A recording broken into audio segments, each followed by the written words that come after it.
절망과 굶주림에 갇힌 저들을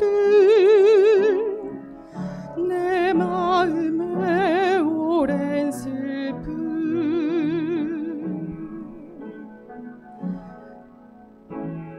고통의 멍에에 매여 울고 있는 나의 자녀들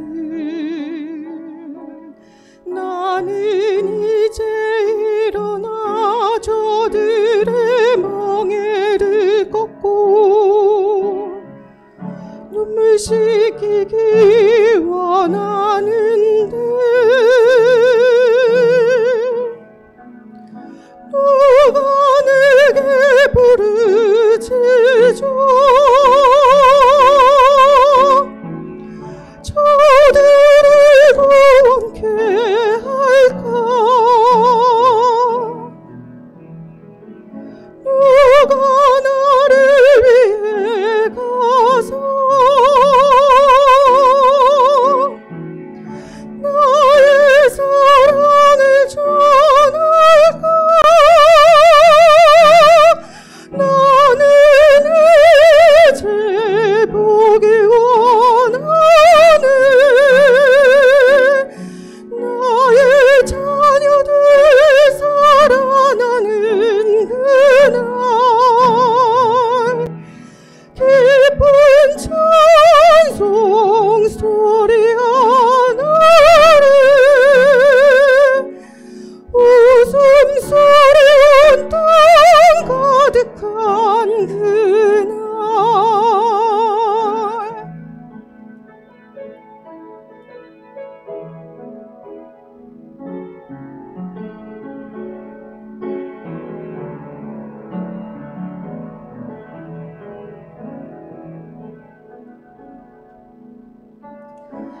사망의 그늘에 앉아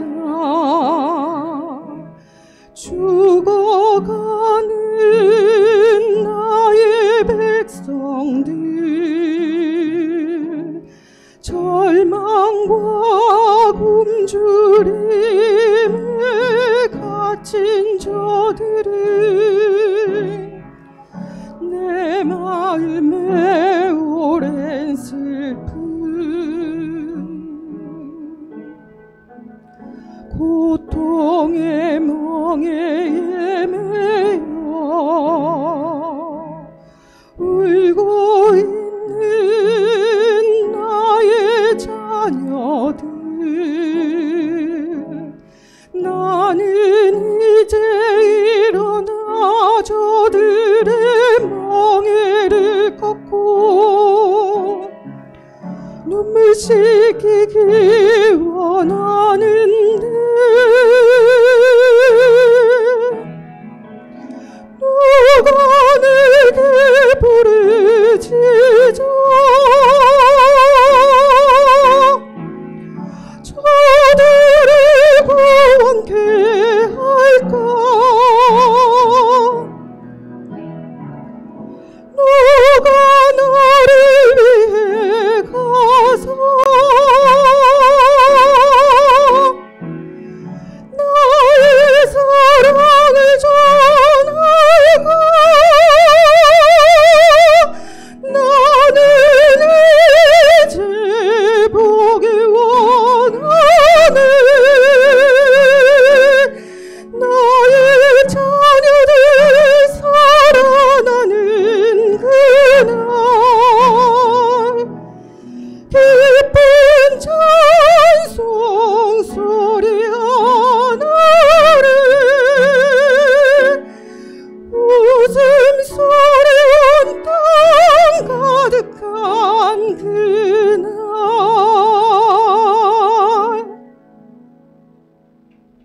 아멘.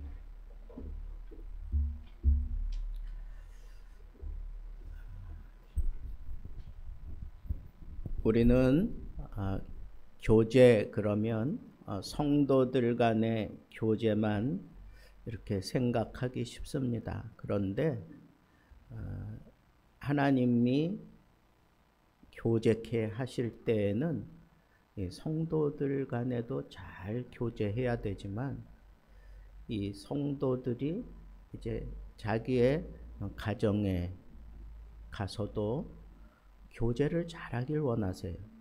그리고 또 직장에 가서도 교제를 잘하기를 원하세요.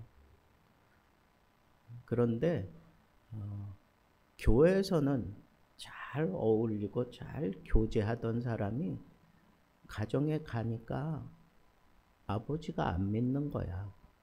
아니면 동생이 안 믿는 거예요. 근데 그 사람들에게 잘 교제할 수 있도록 하나님이 우리에게 복을 주셨거든요. 은혜를 주셨고 재능을 주셨고 은사를 주셨어요.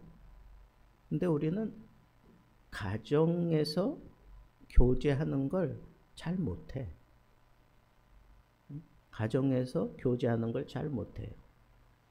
그러면 이 사람들이 사회에 나가서 내 직장에서 교제를 잘하느냐? 잘해요. 가정에서는 못하는데 또 직장에서는 잘해. 여러분, 여러 가지 원인이 있겠지만 어떤 일정한 폼이 딱 잡혀 있으면 내가 가정에 가서도 또 직장에 가서도 교회에서도 내가 교제를 잘 할 수 있어요. 그런데 그동안 우리는 계속 이 교회 안에서의 교제의 문제를 다루었어요. 오늘은 이 세상과 내가 어떻게 교제하며 살아야 될까? 그러니까 복음을 가진 우리가 복음을 모르는 사람들 속에서 어떻게 교제하며 살아가야 될까? 이게 아주 중요해요. 참 어려워요. 또 미묘하게 이렇게 꼬이고 꼬이는 문제들이 있기 때문에 복잡합니다. 자, 그러면 오늘 그 말씀의 주인공이라고 할 수 있는 이 바울은 어떻게 이 넌 크리스찬들과 어떻게 교제를 하는가 하는 문제를 스스로 이렇게 밝혔어요. 몇 가지가 있어요. 첫째는 내가 자유하나 종이 되었다. 내가 자유하나 종이 되었다. 여러분, 지금은 전체적으로 우리 인간들의 어떤 인격이라는 게 상당히 올라와 있고 그리고 보장되어 있는 사회 속에 살기 때문에 자유자와 종의 개념을 우리가 별거 아닌 걸로 생각할 수 있어요. 그런데 바울 시대의 종은 한마디로 얘기하면 종은 짐짝처럼 생각했어요. 종에게 무슨 인격? 그런 거 없습니다. 종은 주인의 기분 여하에 따라 막 어려움을 당하고 괴로움을 당하고 죽임을 당할 수 있어요. 그래도 그 사회에서는 그거 가지고 뭐 너 잘했다 못했다 얘기를 안 해요. 왜? 그 종은 그 주인의 거니까 주인 마음대로 하는 거예요. 그런 시대예요. 그런 시대에 내가 자유인인데 종과 같이 되겠다? 이건 보통 얘기가 아니에요. 사실 이건 보통 얘기가 아니에요. 여러분, 그게 가능할까요? 그 벽을 내가 넘어갈 수 있어야 할까요? 자유자가 종이 되어서 행동한다? 그게 가능할까요? 만약에 어떤 자유자를 종으로 억지로 그렇게 만들어 버려 가지고 그렇게 생활하게 만들면 아마 그 사람은 그 생활하다가 그냥 자기 스스로 지쳐서 죽고 말 거예요. 여러분 배너라고 하는 영화 보셨습니까? 이 배너가 종이 되어 가지고 이 종들이 젓는 그 노를 배 밑에서 짓는 장면이 참 제 머릿속에는 인상 깊게 이렇게 박혀 있는데, 여러분 그건 정말 죽을 힘을 다해서 짓는 거예요. 노를 저을 때. 또 그 속력을 높인다고 막 소리를 지를 뿐 아니라 또 더 속력 높이겠다고 막 노 젓는 사람들에게 채찍질을 해요. 그러면 그거 맞으면서 그거 하는 거예요. 왜? 오로지 살기 위해서. 그 종들에게는요, 살기 위한 그 목적 때문에 하는 거예요. 대다수가 그런 편에서는. 그네들이 자유가 없어요. 그런데 자유자가 종이 되겠다, 그 종의 세계에 들어가겠다, 그 세계에서 함께 생각하고 함께 생활하겠다, 이건 정말 힘들고 어려운 일이에요. 그 정도 하지 않으면 그 사람들 내가 내 편으로 만들 수 없어요. 내가 아무리 좋은 것을 그 사람들에게 나눠주려고 해도 내가 그 사람들 편에 서서 그 사람들 세계 속으로 들어가서 그 좋은 것을 줄 때 그 사람들이 마음을 열고 그걸 받지 안 받아요. 제가 규모 있는 교회에서 중등부 담임 지도자 역할을 할 때 교회에서 사람들을 추려가지고 장학금을 줬어요. 근데 그 기준이 가난한 사람들을 먼저 생각하고 그 사람들에게 장학금을 주는 그런 원칙을 세웠어요. 그래가지고 뽑았는데, 또 교회는 또 교회 나름대로 또 격려한다고 하는 차원에서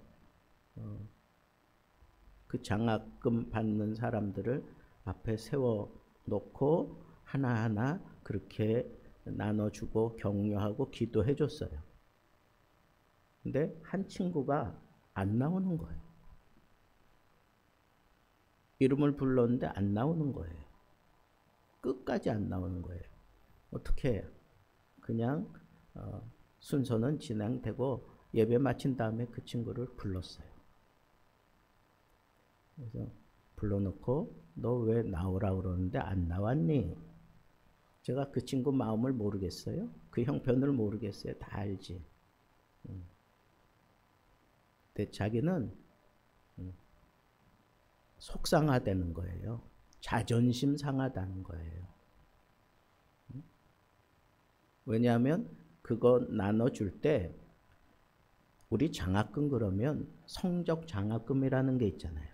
그죠? 성적이 우수한 자에게 주는 장학금이 있고, 그냥 근로장학금 그래가지고 정말 필요한 사람들에게 주는 그런 장학금으로 그게 크게 구별해서 나눠서 줘요. 그러니까 이제 친구들이 볼 때, 아, 저 친구는 나하고 같은 학교 다니는데 공부도 못하는데 왜 저걸 주나, 뭐 이렇게 생각할 수 있잖아요, 다른 친구들이. 그러니까 그런 오해를 불식시키기 위해서 이번 기준은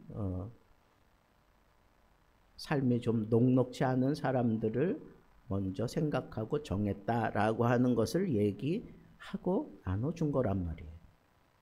그러니까 자기는 창피하기도 하고 자존심 상한다는 거예요.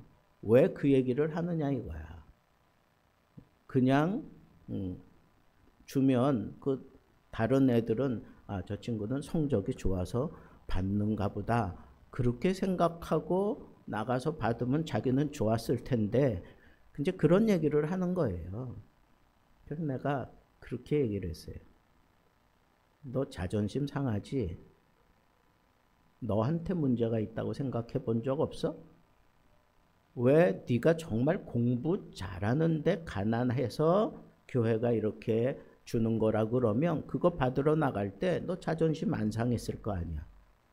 그러면 그 자존심 상한 첫 번째 원인은 너한테 있는 거지. 그랬더니 고개를 푹 숙이고 그래도 억울하다 이거에 씩씩거린다 이거. 그래서 내가 그랬어요. 네가 정말 그런 상황 속에서 내가 이런 아픔을 내가 극복하고 내가 정말 장학생이 되겠다. 모든 사람들이 인정해주는 장학생이 되겠다. 그러면서 분발을 하면서 네가 네 삶을 바꿔나갈 수 있었다면 너는 참 대단한 사람이 될 것이다 라고 얘기를 했어요. 그러면서 제가 한마디 덧붙였어요. 네가 이렇게 가난한 형편에 있을 때 교회가 도움을 주는 것 네가 받아들일 수 없으면 너는 평생 그 누구도 돕지 못한다. 그 얘기했더니 이 녀석이 그냥 꼭 참았던 눈물을 팍 쏟아내더니 목사님 죄송합니다. 다시는 안 그러겠습니다. 그리고 그걸 받았어요. 기도해주고. 여러분 자존심 문제 때문에도 사람이 마음을 열지 못하는데 이 자유자가 종이 됐다? 어려워요. 정말 어려운 겁니다. 그리고 바울이 이렇게 상황에 맞게 접근했다는 거예요. 상황에 맞게. 교회에서도 그냥 장학생입니다. 그리고 이렇게 줬으면 좋았을 텐데 또 교회는 교회 나름대로 어떤 오해를 불식시키겠다고 그렇게 얘기를 하고 주니까 이런 충돌이 생기잖아요. 근데 바울은 그런 충돌조차 일으키지 않기 위해서 유대인에게는 내가 유대인의 모습으로, 이방인에게는 내가 이방인의 모습으로 그렇게 접근하겠다는 거예요. 그래서 바울의 행동 지침을 보면 항상 자기가 유대인인 것을 잊지 않아요. 그래서 유대인들이 이 복음에서 제외됐다고 하는 거에 너무 가슴 아픈 거예요. 너무 가슴 아파. 그래서 이 열망이, 자기 동족을 향한 열망이 가득 차 있는 것을 자주 표현했어요. 그럼에도 불구하고 유대인들은 복음을 잘 받아들이지 않았어요. 받아들일 수 없는 거예요. 그만큼 이미 형성되어 있는 틀을 깨고 간다는 게 너무 어려운 거예요. 제가 저 밑에 지방에서 교회를 이쁘게 지어놓고 사람들이 막 교회 다니면서 이쁘다 그러고 교회 안에 들어와서 그 뭐 농구 골대도 있고 그러니까 뭐 농구도 하고 막 이러는 거예요. 그래서 이제 사람들을 좀 더 가깝게 부르자 그래가지고 교회에서 여기저기 이제 좀 줄을 닿아가지고 바자회를 했어요. 그래서 좋은 그런 물품들도 준비하고 그렇게 바자회를 했어요. 마당에만 쫙 진열할 수가 없어서 이제 안에 그 로비에도 그리고 저 안쪽에 식당까지 이렇게 쭉 그 좋은 것들은 또 그 안쪽에 더 많이 이렇게 배치를 한 거예요. 그러니까 사람들이 와서 다 보는 거야. 뭐 많이들 왔어요. 보는데 몇 사람은 그 안쪽으로 들어가질 못해. 교회 안으로 들어가질 못해. 그래서 제가 가서 얘기를 했어요. 아주머니 저 안에 좋은 물건들이 저 안에 많이 비치되어 있으니까 가서 보시라고 제가 막 그렇게 인도를 했어요. 그랬더니 이 양반이 아니라고 그러면서 나중에는 그냥 나가버리는 거예요. 아니 그 앞에 있는 것들은 몇 개 이렇게 집어넣고 사고 그러면서 그 안쪽에는 안 들어가. 그래서 내가 그렇게 가난한가? 뭐 거기하고 여기하고 뭐 차이가 뭐가 있길래. 근데 나중에 그 사실을 알았어. 왜 그렇게 행동하는지. 거기에 자기는 들어가기가 무서운 거예요. 나는 깜짝 놀랐어요. 사실은 우리나라에 아직도 이런 사람들이 있나? 교회 건물, 교회 그 예배당 안에, 아니 그 교회 건물 로비에도 발을 들여놓기를 무서워하는 사람들이 있어요. 그래도 거기는 그래도 뭐 소비도시라고 하는 그런 지방인데, 그래도 꽤 그냥 그런데 아직도 그런 의식을 가지고 있는 사람들이 있는 거예요. 무서운 거예요, 교회 들어오는 게. 참 그런 사람들에게 다가간다는 거, 이거 우리가 그 사람들을 이해하지 못하면 다가갈 수가 없어요. 그렇잖아요. 그 사람들에게 우리 같이 예배드리자고 막 그냥 그렇게 데리고 들어가면 이 사람들은 사색이 돼가지고 못 들어와요. 그런 사람들이 우리 한국에 있단 말이에요, 아직도. 자, 그런 사람들에게 우리가 어떻게 다가가야 될까요? 어떻게 다가가야 될까요? 그래서 유대인에게는 유대인의 모습으로, 율법이 있는 자에게는 율법이 있는 모습으로, 율법을 거부하는 자에게는 율법 없는 모습으로 그렇게 다가서기도 하고. 이게 바울의 전략이었어요. 그러면서도 여러분, 바울이 참 대단한 게, 자, 그 사람들을 이해하고 그 상황에 맞게 접근을 해갈 때 내가 그 사람들의 입장에 서고 그 사람들의 그 입장에 맞게 내 표명을 하면서 바울이 놓치지 않은 게 있어요. 그게 뭐겠어요? 복음 중심으로 교제를 했다는 거예요. 복음 중심으로. 내가 종이 되는 것도 괜찮아. 내가 율법주의자처럼 그렇게 다가서는 것도 괜찮아. 율법이 없는 사람에게는 또 그런 모습으로, 이방인들에게는 이방인들이 거부하지 않는 그런 태도와 그런 말과 그런 생각과 그런 행동을 가지고 접근했어. 근데 그 사람들에게 내가 이렇게 접근하고 자유자지만 종이 되는 그런 자세, 그런 율법주의자들에게 내가 율법을 가지고 함께 들어가서 그들에게 뭐 하려고 하는 거예요? 복음을 전하기 위해서 그런 거예요. 복음을 전하기 위해서. 그러니까 복음 중심의 교제를 했다는 거예요. 복음 중심에.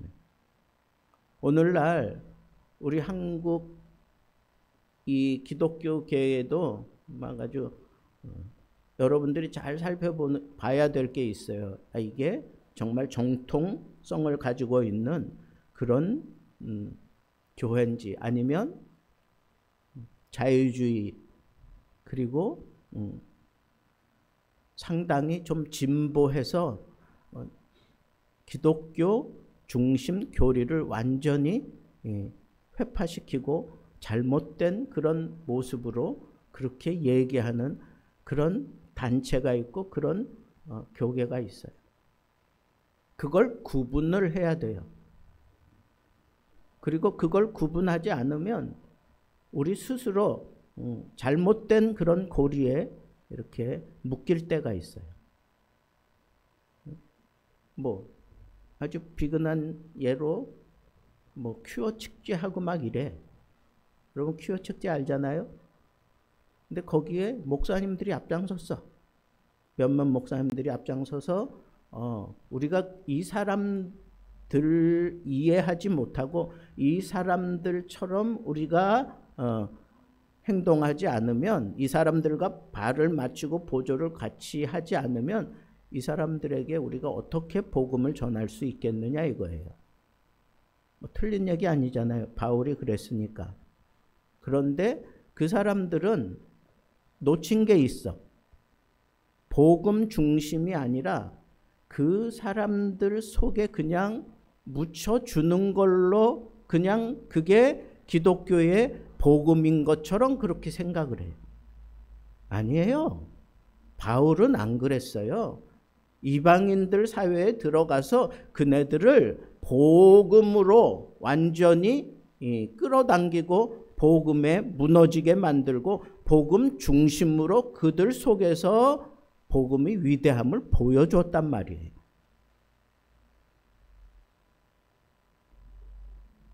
이게 참 어려운 점이에요.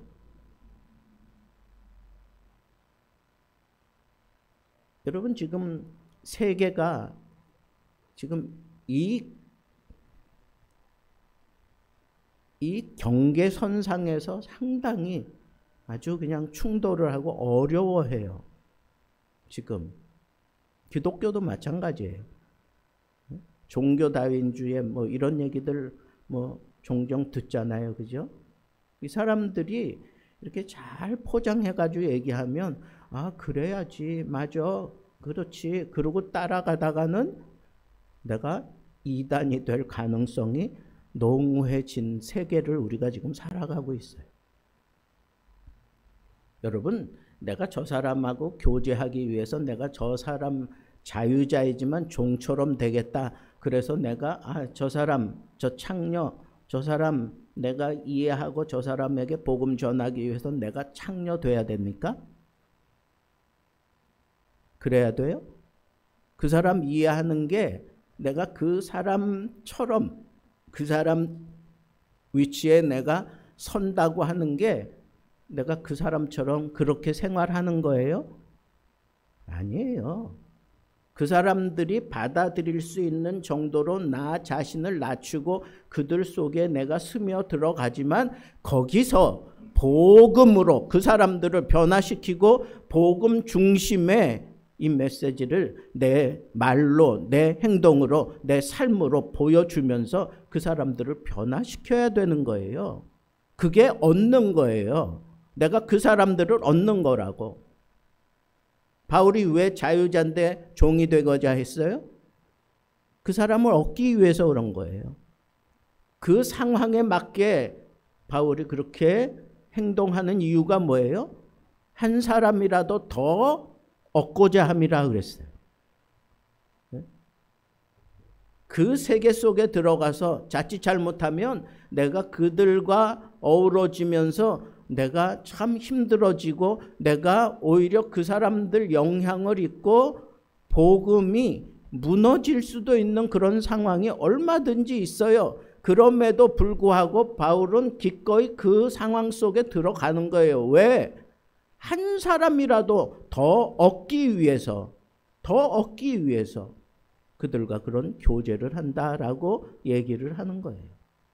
여러분, 우리가 이방인들과 복음 증거하고 전하고 그 속에서 교제할 때에는 목적이 분명해야 된다는 거예요.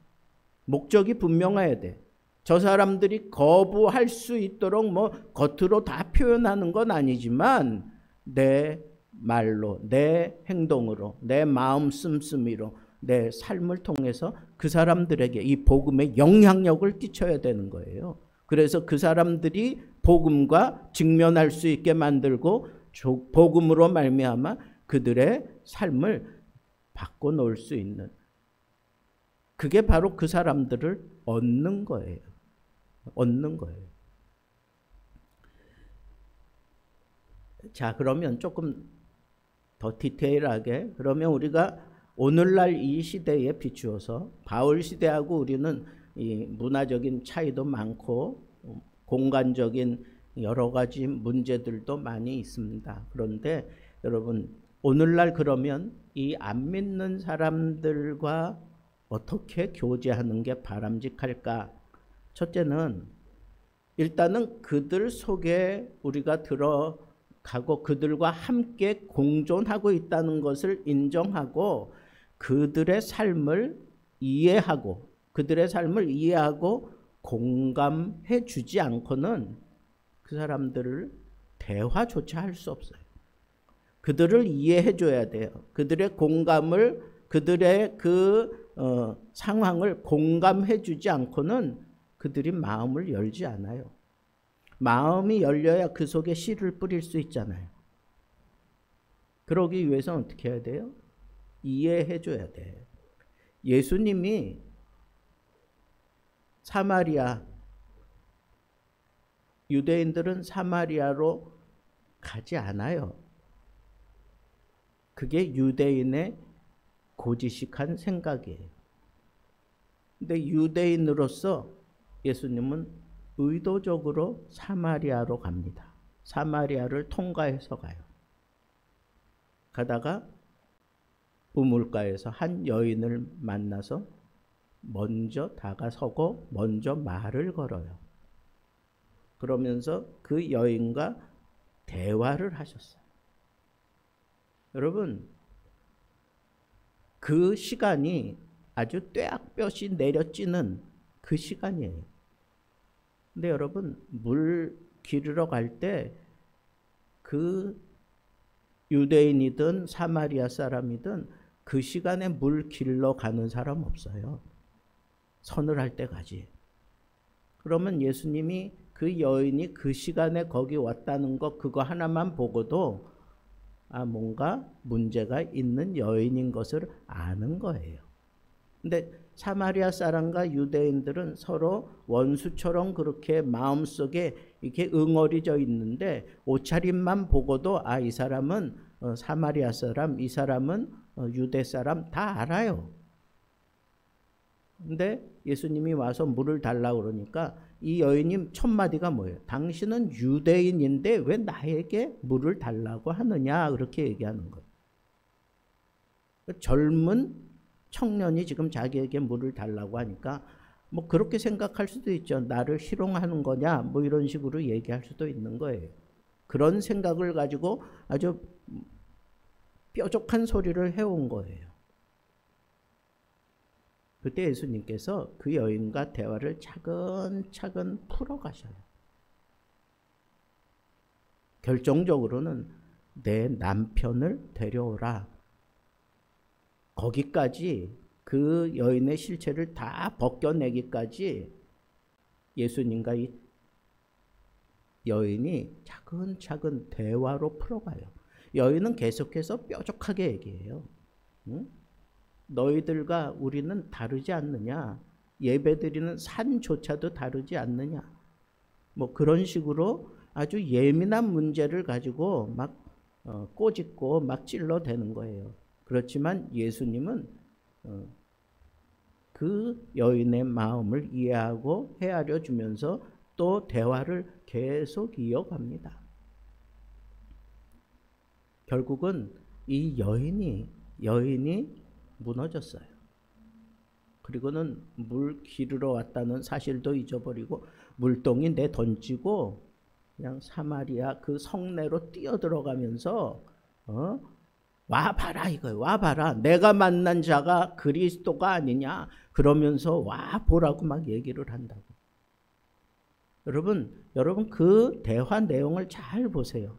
예수님께서 이 여인을 이해하는 차원에서 그 여인의 그 모든 상황을 공감해 주면서 뾰족한 그런 막 얘기를 우리 주님이 다 품어 안으면서 차근차근 얘기하면서 결국은 그 속에 뭐가 들어가게 만들어요? 복음이 들어가게 만들어요. 복음이 들어가게 만들어요. 그러니까 이 여인이 깨닫는 거예요. 내가 만난 이 사람이 그리스도다라고 하는 걸 깨닫는 거예요. 복음에 완전히 무너진 거예요. 그러니까 뭐 다 집어 던지고 뛰쳐가는 거예요. 사마리아 성내로 뛰어 들어가면서 내가 그리스도를 만났다라고 하는 것을 얘기하는 거예요.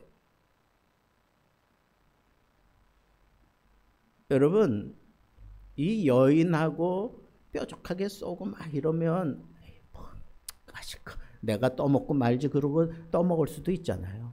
근데 예수님이 대화를 통해서 그 여인의 그 모든 상황을 이해하고 있다. 내가 공감하고 있다라고 하는 그런 말투로 그런 모습으로 그 여인과 대화를 했다는 거예요. 여러분, 우리가 안 믿는 사람들하고 항상 첫 번째는 그들을 이해해 줘야 돼요. 이해해 주지 않으면 그 사람들은 절대로 여기 안 들어와.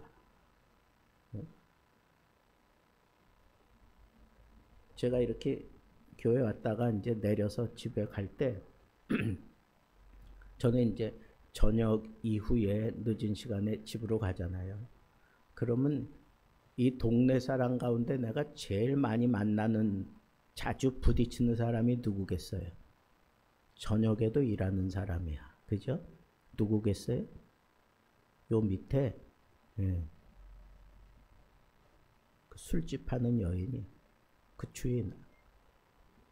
근데 얼마나 깍듯하게 나한테 인사하는지 몰라. 얼마나 반갑게 인사하는지 몰라. 아, 그러면 내가 그 사람을 막 그냥 나도 처음에는 누구지? 나한테 왜 저렇게 깍듯하게 인사하지? 뭐 그러고 그냥 지나다녔어요. 근데 가만 보니까 그분이 거기 주인이에요. 그 다음부터는 내가 아주 정중하게 인사를 받으면서 그 사람을 이해하는, 공감해주는 그런 말투로 얘기를, 인사를 나눠요. 언젠간 그 사람에게도 복음을 전해야 되지 않겠어요? 막 어떤 때는 막 짜증이 나. 왜냐하면 저 CCTV도 걸려 있는데도 그거 조롱하듯이 이 술 취한 사람들이 아니 화장실 앞에 놔두고 계단에다가 왜 볼일 보냐고. 응? 내가 내려가서 그랬어요. 당신 이거 다 치우고 가라고. 응? 술 취한 김에 그럴 수 있다고 생각하지만 이게 얼마나 짜증이 나요. 결국은 치우는 건 우리가 치우지 그 사람들 잘 안 치우잖아. 근데 그 주인이 와서 또 그거 다 치워요. 응? 다 치워. 남자 화장실 이제 주로 이제 쓰는 손님들이 다 남자, 거의 다 남자니까 남자 화장실 그 바닥 닦고 뭐 이러는 거 그 주인이 와서 해요. 막 그러는 모습을 몇 번 보고 제가 뭐라고 얘기했겠어요? 참 힘들죠. 술 취한 사람들 상대하는 거 참 힘들죠. 그 사람의 입장에서, 이해하는 입장에서 대화를 하니까 더 이제 마음이 이렇게 열려 있어요. 언젠가는 복음을 전할 수 있는 시간이 올 거예요. 하나님이 또 그런 시간을 만들어 줄 거라고 생각합니다. 근데 거기에 아주 중요한 게 뭐예요? 그 사람을 공감해주고 이해해주는 그것을, 내가 너를 이해하고 있어, 내가 너를 공감해 라고 하는 것을 내가 말로 표현하는 거야. 말. 그래서 우리는 이 말하는 걸 정말 잘해야 돼. 말하는 거. 화가 났을 때에 또 내가 그냥 아무 생각 없이 툭툭 던지는 말. 여러분, 우리는 말을 통해서 그리스도의 복음을 전하는 사람들이기 때문에 우리는 말을 정말 잘해야 돼. 말을 잘해야 돼. 똑같은 말이라도 어떻게 얘기하느냐에 따라서 받아들이는 사람이 천지 차이로 받아들일 수 있기 때문에. 그 다음에 중요한 건 뭐예요? 죄와 타협하지 않는 거야. 그분을 내가 충분히 이해하고 공감해.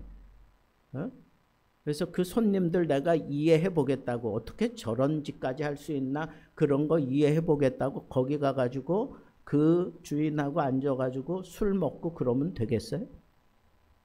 아니에요. 그런 게 아니라고. 그게 뭐예요? 절대로 죄와 타협하지 않는 모습을 보여줘야 돼. 잘못된 건 잘못된 거라고 내가 그 사람에게 막 따져 물으면서 막 훈계하는 것이 아니라 죄와 타협하지 않는 모습을 내가 보여주는 거예요. 그게 참 중요해요.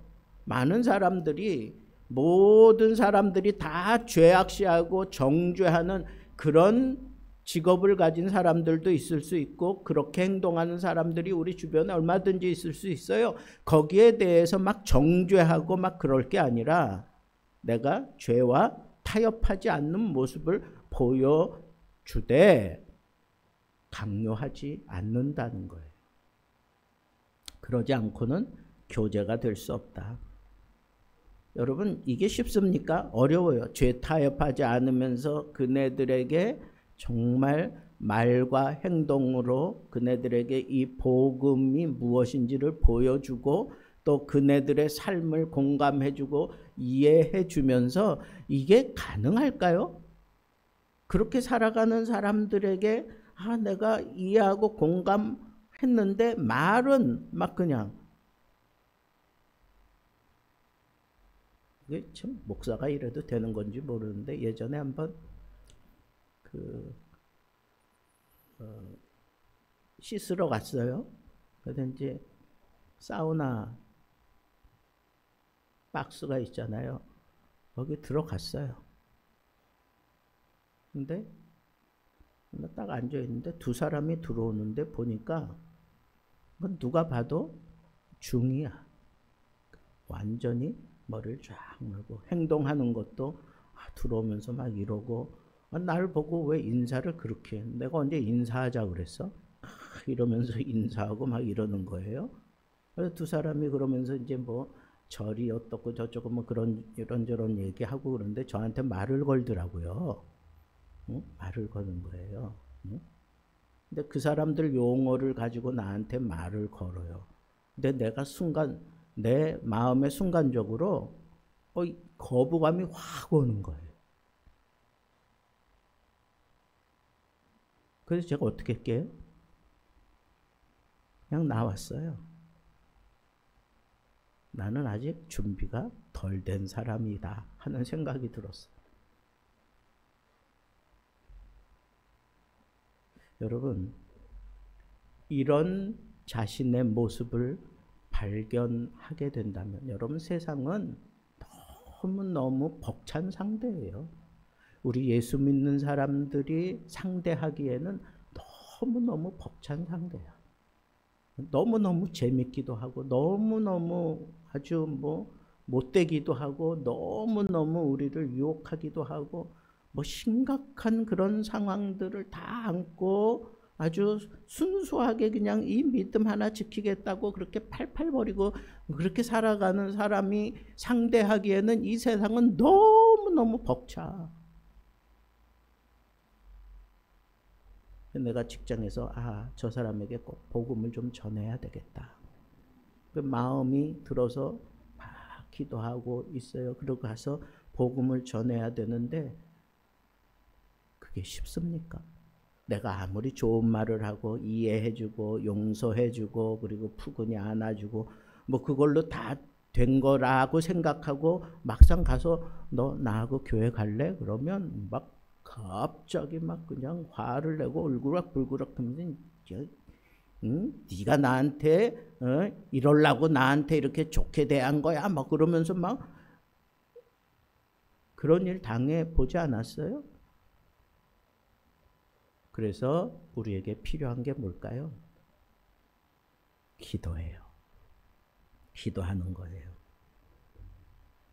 믿지 않는 자들과 교제할 때에는 특별히 기도하지 않고 기도를 통해서 하나님의 도우심을 구하면서 기도하는 가운데 무언가 깊은 깨달음을 내가 가지지 않으면 세상에 속한 자들을 얻기는 너무 힘들어요. 말씀을 맺겠습니다. 믿지 않는 가족과 친구들에게 예수님처럼 우리 먼저 다가가서 대화할 수 있는 그런 용기가 필요합니다. 우리 일상생활 속에서 언제나 모든 문제들을 파고 들어가는 첫 번째는 말이에요. 말. 그러니까 친절한 말. 그리고 선한 행실로 대화를 이끌어낼 수 있는 지혜가 필요합니다. 그리고 세상에 속한 자들은 항상 우리에게 거꾸로 우리를 죄악 가운데로 끌어가려고 하는 그런 음흉한 계획들이 있어요. 그 죄의 유혹, 그리고 그 죄 속에서 나와 함께 하지 않는 한 나는 너를 거들떠 보지도 않겠다, 뭐 이런 식으로 얘기할 때 우리는 지혜롭게 행동해야 되는데, 그 지혜로운 행동이 뭐예요? 절대로 죄와 타협해서는 안 된다는 거예요. 타협하지 않는 모습을 분명하게 보여주어야 할 거예요. 오후 시간에 이런 문제들을 가지고 여러분들이 충분히 대화를 나눠보기를 바랍니다. 자, 마지막은 우리가 상대하는 이 세상은 너무너무 벅찬 상대예요. 내가 한 사람이라도 복음으로 그 사람을 얻기 위해서는 절대 기도가 필요하다. 이 사실을 여러분들이 마음속에 명심하시고 여러분들이 세상과 교제하면서 하나님의 나라를 세워갈 수 있는 멋진 복음의 사람들 되기를 우리 주님의 이름으로 축복합니다.